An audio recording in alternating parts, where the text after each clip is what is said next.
to say I've got used to all sorts of noises since I've been back, mainly because of a new addition to our household. A very small new addition to our household. If you didn't know, don't know how it happened, but whilst I went away for a couple of weeks, I come back to a second dog, believe it or not, called Coco. And I was thinking it would have been really nice for me to get you a photo of Coco this morning, just to show you what happens when I go away. But it was remissive of me just to think about my trip. But yes, we are used to all sorts of things happening in our home again, which is great. Okay, am I in my photos? Yes, I am. Brilliant. Let's just get to the beginning. So, this morning I'm going to walk you through the last sort of 16, 17 days when I've been away, and try and give you just a little flavour of what happened on my trip. But I just wanted to start by just saying a couple of things, if that's okay. One of the things that I realised, having not been with these friends for 3 years, is that actually the last 3 years, it's easy to forget everything that we have been walking through in our normal everyday lives, the COVID pandemic. You know, we obviously have walked through that, and these guys have walked through that. Now coming out of the other side, things are opening up again. We can see people again, which is brilliant, but there are other challenges that we're facing. Some of those are coming out because of the pandemic. Some of those are new challenges. But I think sometimes it's when you're in the middle of it all, hard to get an understanding that time had a massive toll on people's lives. It had a massive impact in the church here with us, but also when I visited these churches again, and we just talk about the last 3 years, you realise that, you know, there were all sorts of challenges and difficulties that they faced, which at the time were really, really hard to take. You know, whether it was people losing their jobs and literally having nothing to live off, or losing loved ones, hoping sometimes to get help at hospitals, but particularly in India, at one point the services there were completely overrun, and so there were people in tuk-tuks, you know, with oxygen, but they couldn't get any more, you know, and so you hear all of these stories. And I just want to say something about you and our church family in particular, is that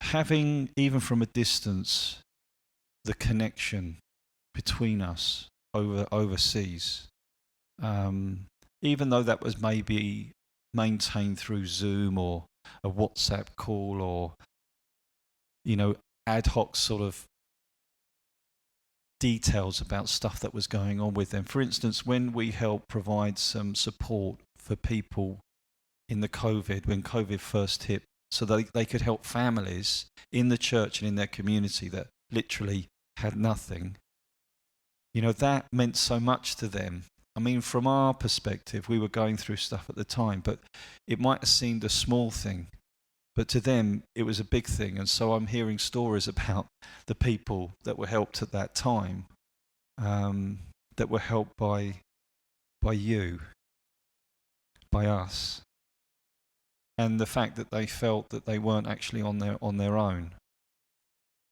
And the amazing thing is that we have all come through that time by God's grace, I would say, by His amazing grace. And we are kept at the moment by His grace, because, you know, challenges will always be there for us, and challenges still remain for our friends. But I just want to tell you that what might seem small to you means a lot to them.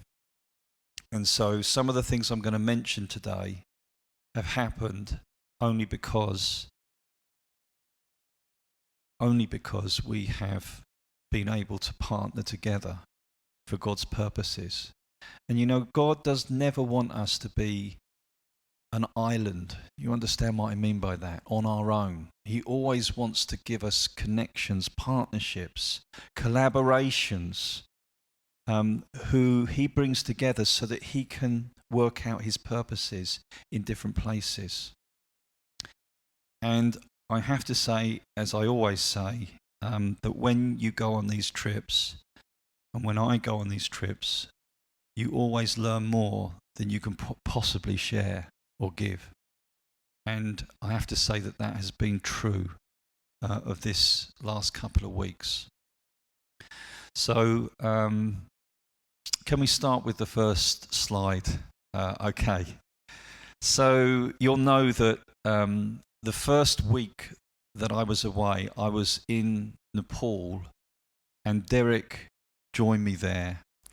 And I have to say, thank you for praying for our flight connections, because there are some flight connections that it would only take an hour, literally, or 2 hours to mean that the adjoining flight couldn't happen.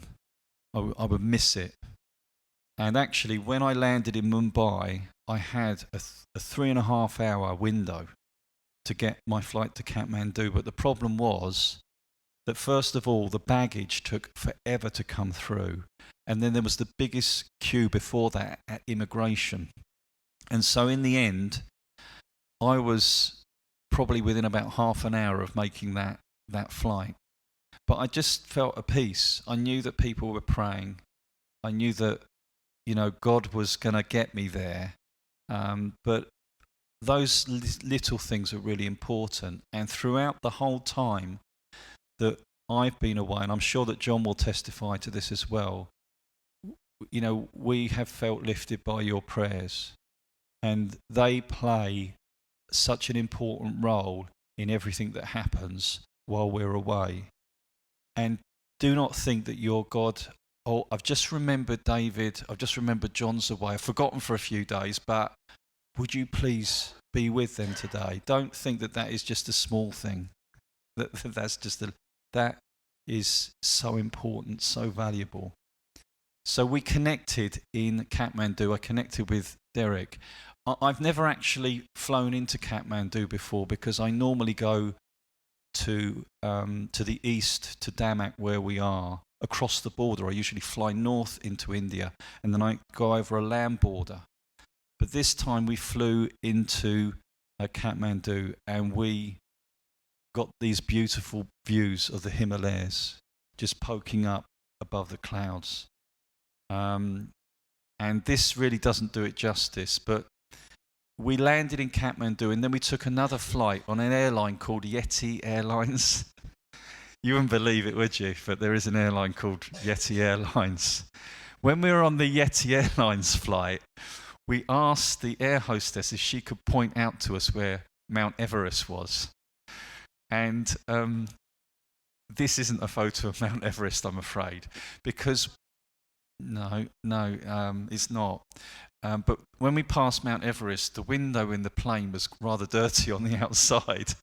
But she pointed out Everest and a couple of other peaks right next to it. And it was just amazing to think there is a beauty and a wonder of creation in that land, which is just breathtaking. And it's like the finger of God, just, and it's just incredible to see. And it was just a great thing to experience, actually, for the first time. So after a lot of travel, we landed in the east of Nepal, which is where BJ's and Jyoti's church is, in a place called Damak, the New Horizons Christian Fellowship in Damak.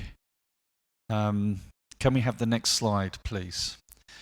And so for the first couple of days, myself and Derek took 2 sessions each morning of teaching with their leadership team, and we discovered a few add-ons. Derek here is teaching about the nature of God, teaching about the nature of God's love.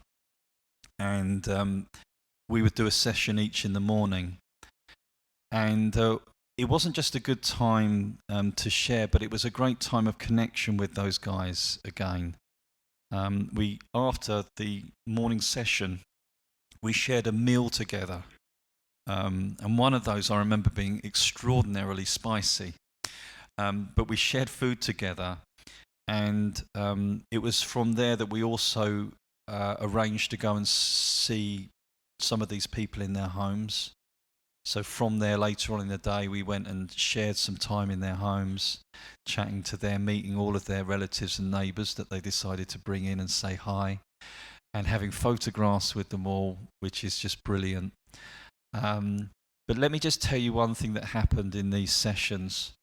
On the first morning, after the first session, we had a time where we were going to be quiet and listen to God to see whether he wanted to say anything to us. There was a chap there who was, he's not actually on their leadership team, but for some reason he ended up coming. I think he had actually lost his work recently as a tuk-tuk driver, so he had a spare morning and he came along. And what happened was he prior to this wasn't a regular attender at church. His wife was, but he wasn't.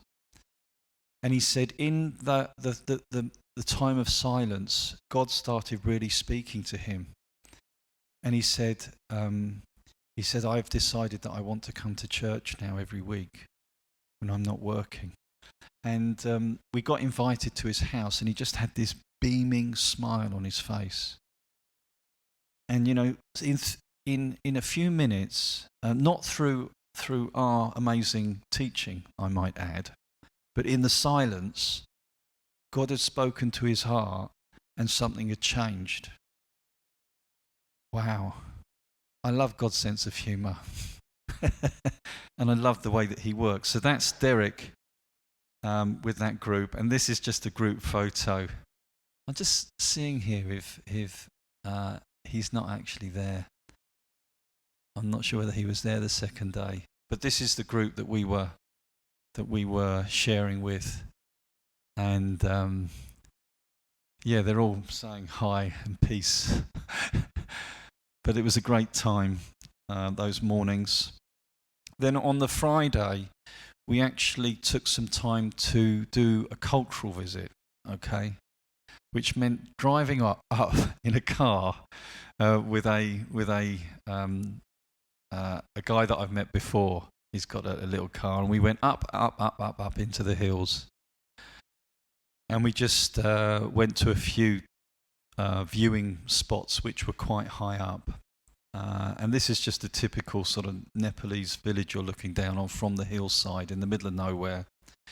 And I think just a little bit round the corner you get a glimpse of the Himalayas as well.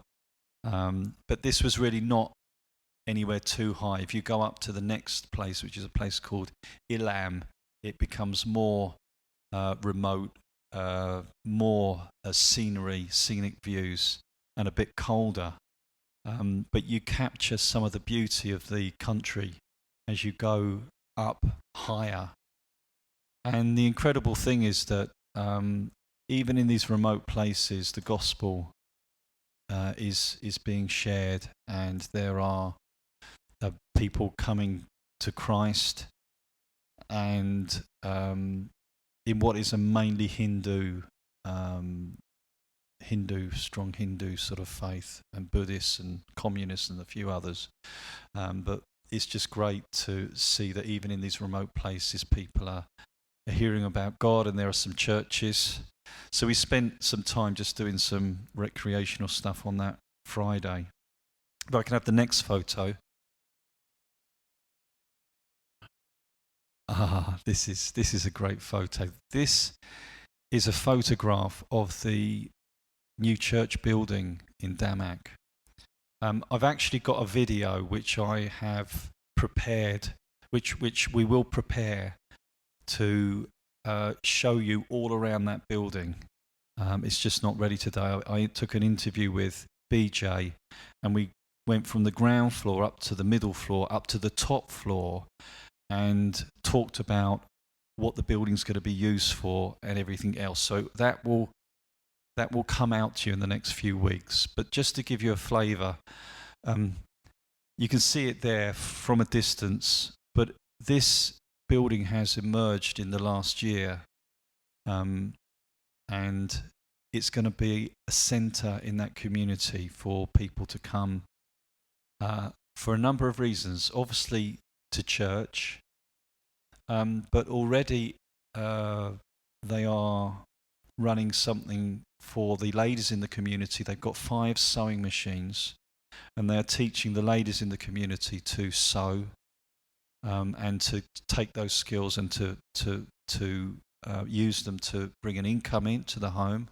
This church in Damak is set in the very poorest community in the city, the lowest caste people in their community. They have very much a caste system in Nepal, as in India.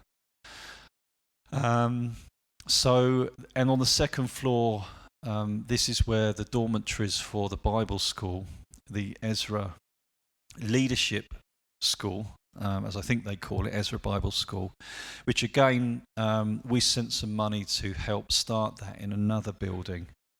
But now the dream is for the school to be run from that premises. The ground floor is largely completely finished, and they use that as a church, as their new church building. The middle floor is construction-wise finished, but not yet finished in terms of electrics and putting a partition in for the 2 dormitories for the Bible school. And I also discovered something I never knew before, and that they've also got a dream to put a roof on the top floor, which is sort of open, so you can have the breeze coming through, but you're sheltered if you want to use that space for teaching, for prayer, for another purpose, but it would just give them a bit more space. And the pillars are up for that, but there's no wall or anything, so that's another stage. But that is the building, and as a church, I think it was last year, we gave a gift to them of £5,000 to help that happen. And bear in mind, when I first went in 2017 with Owen, they were in a small room that was half the size of that room that we have our refreshments in a hotel on the first floor. And some of their more elderly members of the congregation couldn't come to church because they couldn't get up the stairs. And literally that's where they were, and this is now where God has planted them in their community. And so in 3 years, even though they've had a lot of struggles, God is doing amazing things. Can I have the next slide? So this is a group photo from church, which is on Saturday in Nepal. Saturday traditionally is the day off for people. And although actually things are still open, but it's meant to be like a day off. And this is just a flavour of their church family now. Derek is in there somewhere. There's lots of children in their church. And after their main service, where both myself and Derek shared, we kept it short-ish. There was a children's church afterwards, and on the day that we were there, they had 6 children from the community in their children's church, all from Hindu families, which is absolutely amazing. And Jyoti and their team they've got a real heart for the children, and to recognize that God loves the children. He wants them to know him and to be given some education and skills, stuff like that. So it's just a delight. This is the church there, and they bring their greetings and they send their love to you all. And yeah, that's a great photo. let's go. So, not just. Oh yeah, we'll go. So from our time in Nepal, we travelled back to Kathmandu. We met another pastor there actually, who is an interesting chap, a guy called Milan, who has his own ministry in Kathmandu, but he was at Ichthus in London for 2 years, and he's also worked at different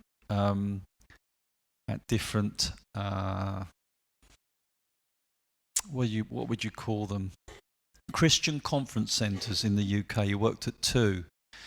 And now he's got his own church back in Kathmandu and all sorts of ministries there. But he's also connected with the church and the Bible school. And he's had a really good, been really helpful in getting that going. So then Derek went back to Kenya and I dropped down back into India. And this is me being met at the airport in Hyderabad. I'm just sharing one of the photos, but this is Pastor Prabhudas. His son was there as well, and his wife and their children. It's quite late at night actually, and I have a traditional garland, and I think I also have a plant of some description. But I have to say that hospitality and welcome in these places is amazing, and you feel like a special guest, an honoured guest. In some ways, that makes me feel a little bit uncomfortable. I don't know whether you would understand that. I really am uncomfortable about being put on a platform or making out that I have something more than somebody else does. You know, I think we should put Jesus on a platform. And if you need a platform so that you can see better, then that's okay as well.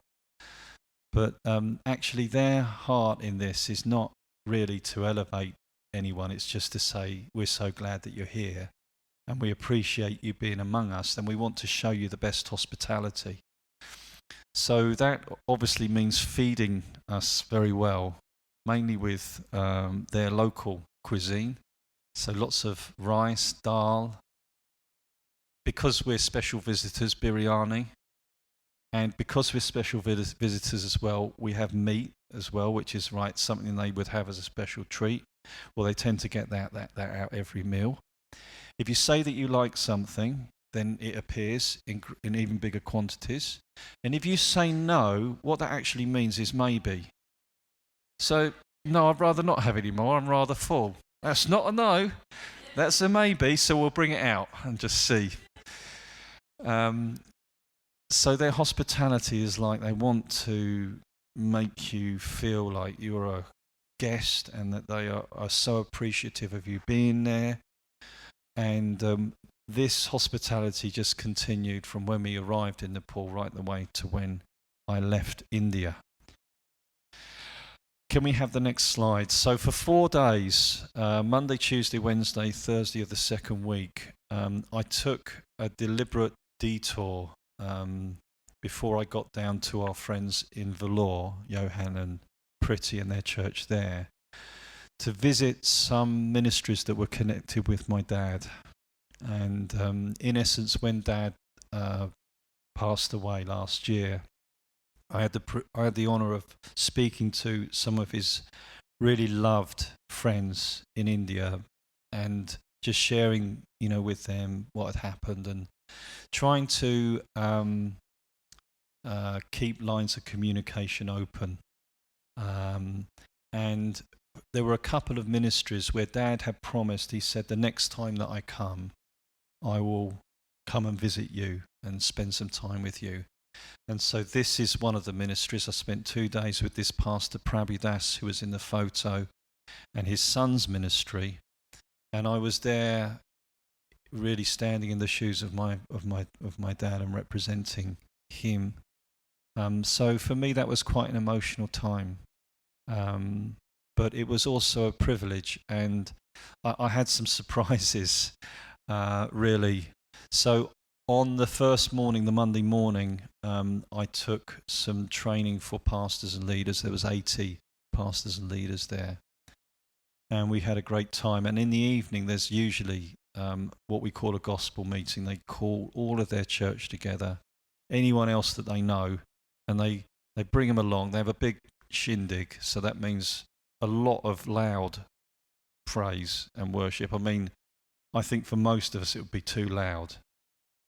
Even for some of the young uns amongst us, I think that you might find that their style of doing this is quite culturally different. But I tell you what, they absolutely love it, and it goes on for a long time, right? And it's loud.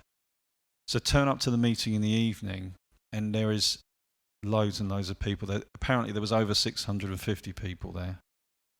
And they planned after the meeting to feed 400 with rice and dal, and so it's a lot of rice, I reckon. They apparently stretched it out to 650. Anyway, like in these moments you think, God, I wasn't really prepared for this. What do you want me to say?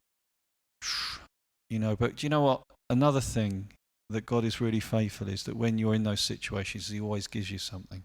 Which is another reason why your prayers are so important, because you want to bring something in the moment that is right for that situation. I had no idea really. I just brought this word that God probably gave me as I was sitting there waiting to roll, because I don't know about when I've got loads of things that I could say. Don't get me wrong, I'm not ill prepared, but when often in these situations I found myself saying, but God, what do you want me to? Do you want me to go into something that I've already prepared, or do you want to give me something fresh? And most of the time I was feeling that God was giving me fresh things. And so that's a little bit out of my comfort zone. But anyway, at the end of this meeting, 27 people, mainly Hindus, gave their lives to Jesus for the first time. There was a load of other people that stood up. And I think that they were recommitting their lives to God, or saying, I really want to follow Jesus.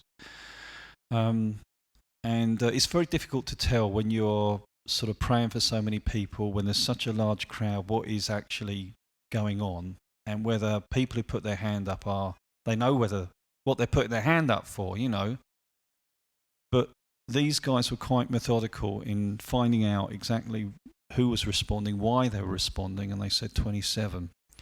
Which is a bit mind-blowing, really. And they will follow all of those people up.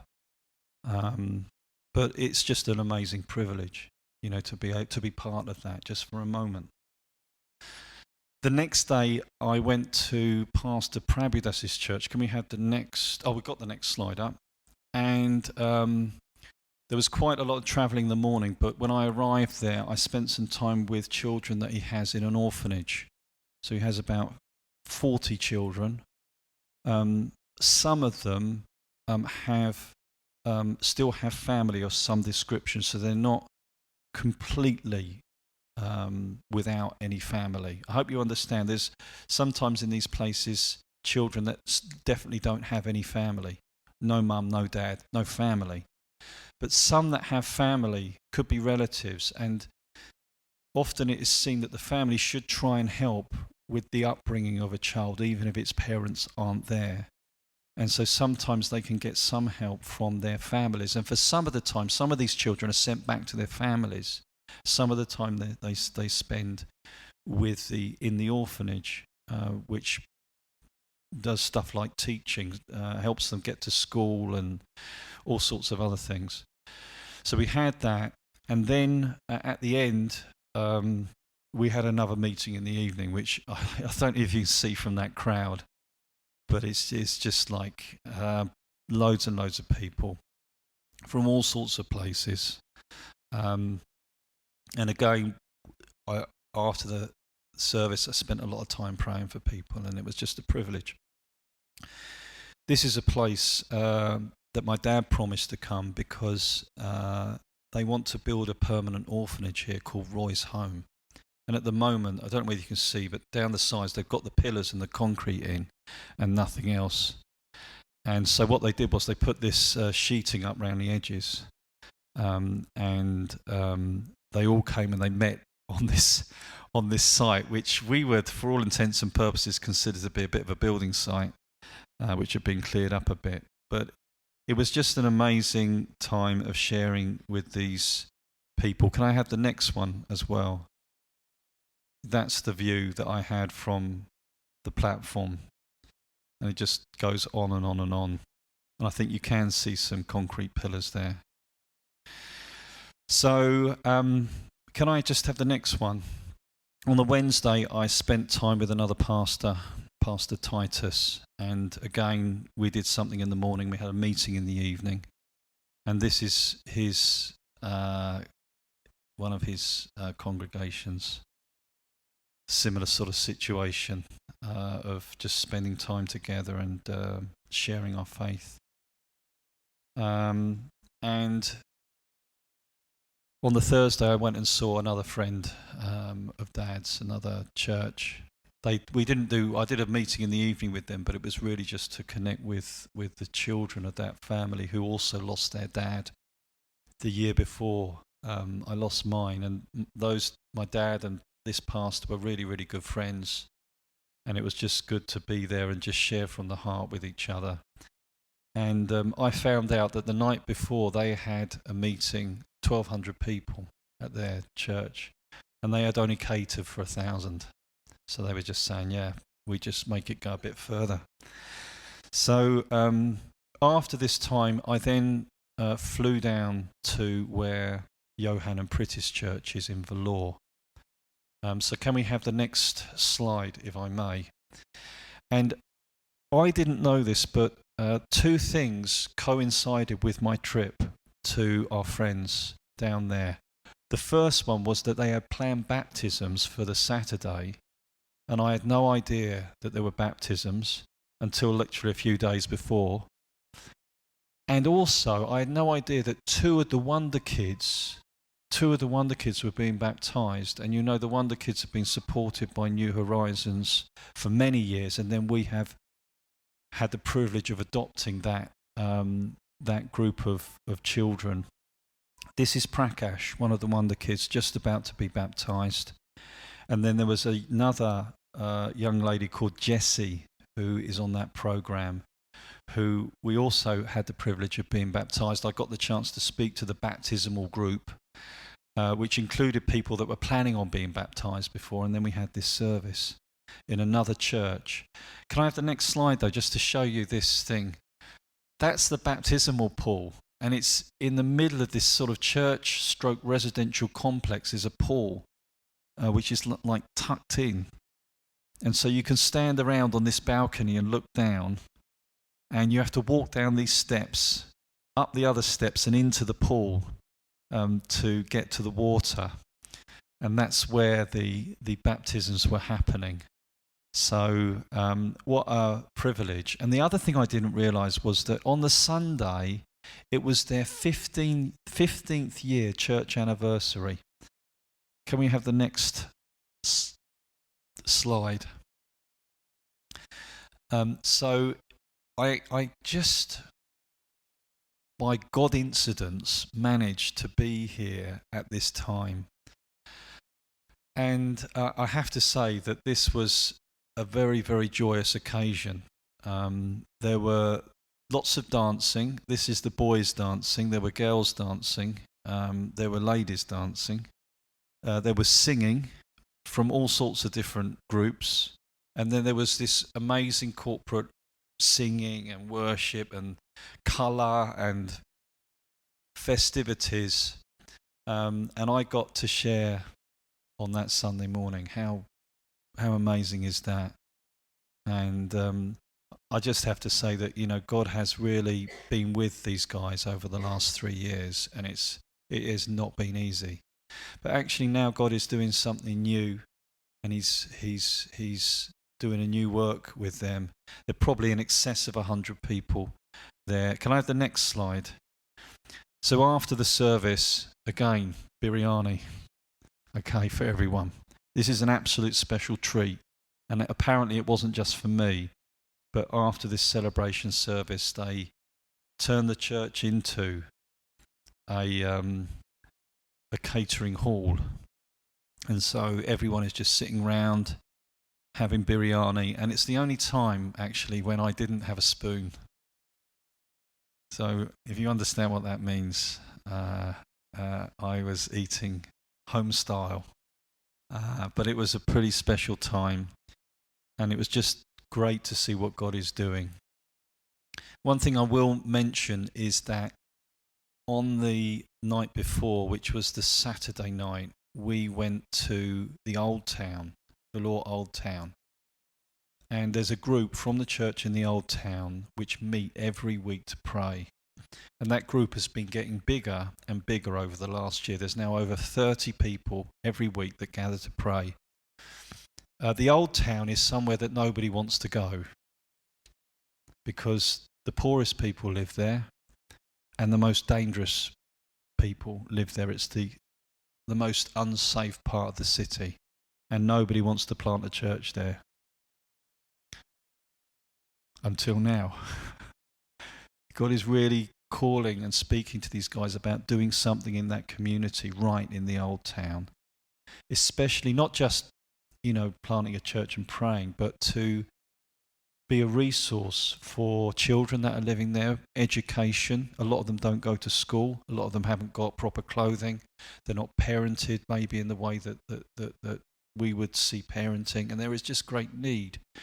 There's need for people to be given skills there. So again, they're talking about doing something like a tailoring training centre. They're talking about teaching people IT skills, teaching young kids, proper IT skills. And for years, they've been doing something with children from this community and other parts of the law, where they teach them how to train to apply for a prestigious hospital called CMC. And they give even some of the most uneducated children they take, and they put them on this program to help them to apply to get on their sponsored places for training for that college. And they've had amazing success. But there's this dream emerging. Can I have the next slide? After the main service, I spoke to their young people. So I spent some time with them. Then can I have the next slide, if I may? Okay. And then after the Sunday, on the Monday, I went to the dairy farm. So this is my last real day of being able to do stuff. Now, I was hoping to get to Company Village, which is where the Transformation Education Centre is. But what happened was it was raining for a lot, and that road was not passable. But what I was able to do was to get to the dairy farm, which is about sort of 2.5 kilometres from the main village. So I was very, very pleased to be able to see this project in motion, because you'll know that over the last couple of years, this has been something that they've been working on, but due to COVID, due to unusual flooding and torrential rainfall, and now something which has hit them is an epidemic of lumpy cow disease.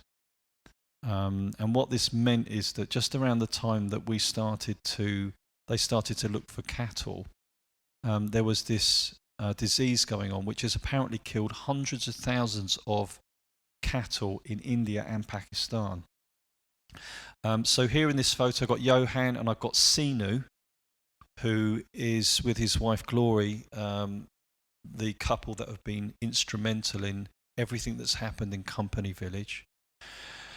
Can I have the next slide? All right, you just watch this.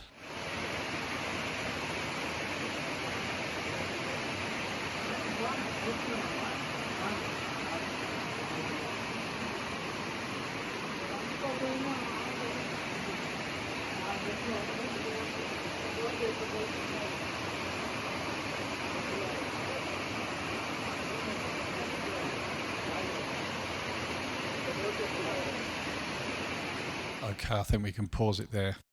So at the moment, what they did was they purchased one cow and one calf. Then they realised that this disease was rampant and they should put a hold on it. Thankfully, they got the cow and the calf vaccinated against this disease, and that was a very, very wise thing to do, because the cow that we see there actually is infected with this disease, but it's not going to die. It's going to be fine. But it was a good job they got it vaccinated, or otherwise they might have lost it. And it hasn't affected the milk from this cow. So this cow, I believe, is producing 10 litres a day. And in the next couple of months, they're going to buy the rest of the other cows and calves, and the project will be fully up and running. But for the moment, currently, Glory, who is Sinu's wife, is taking the initiative in laying the groundwork for the farm to be up and running, and also bringing the ladies from the community in to run that farm as a self-sustaining enterprise project. So again, there has been another delay with this project, but it's great to see the what's happening. That's the cow shed. Next to it is the cow store, and behind it is the grass that's needed to feed the cows. If we can have the next slide. After we went to the dairy farm project, we went back to Glory and Sinu's home, and we're standing actually on the roof of their home, which they have been doing some building work on over the last couple of years. And what they want to do is they want to put the church, they want a permanent church on the top of their own home. And we're standing on the roof, and we stood there and we prayed for this vision that they've got to have a church in their community. And it was great just to be with them and to really encourage them with everything that they're doing. Can I have the next slide? I'm coming to an end now, but this is a tuk-tuk, a very traditional way of getting around India. And I took this photo because it just encapsulates the culture. On the back of this tuk-tuk are quite a few Hindu gods. If you can see them, a variety there. And actually, I don't know whether you know this, but there are over 30 million Hindu gods, probably even more than that. They have a god for everything, and they make up more sort of variations. But I don't know whether you see under that, it says on the left Jesus, and on the right it says saves. And it's like, this sums it up. You know, there are so many gods and things that are worshipped in this culture and in this beautiful place. But ultimately, it's Jesus that saves us. And I think that it's been great to see what has been happening over the last 3 years. It's a privilege to see that on behalf of you all, because sometimes I think what we do here, we think is fairly insignificant. But when we get in partnership with other places and other people, what we do has a big effect. And I just want to say thank you. I want to say thank you. And I felt this morning, you know, God was kissing us. He was kissing our church and saying, thank you.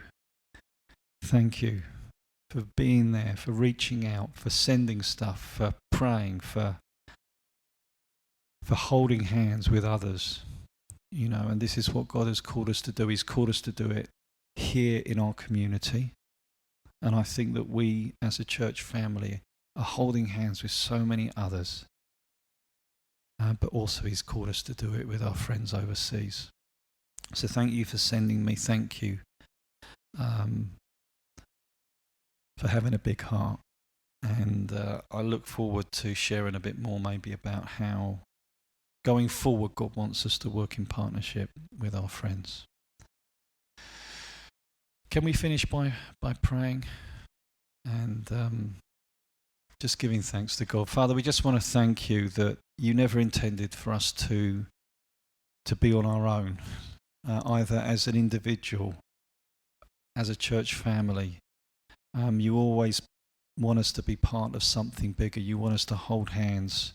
You want us to join arms and together work for your kingdom. And we thank you for the privilege of doing this with some of our friends overseas.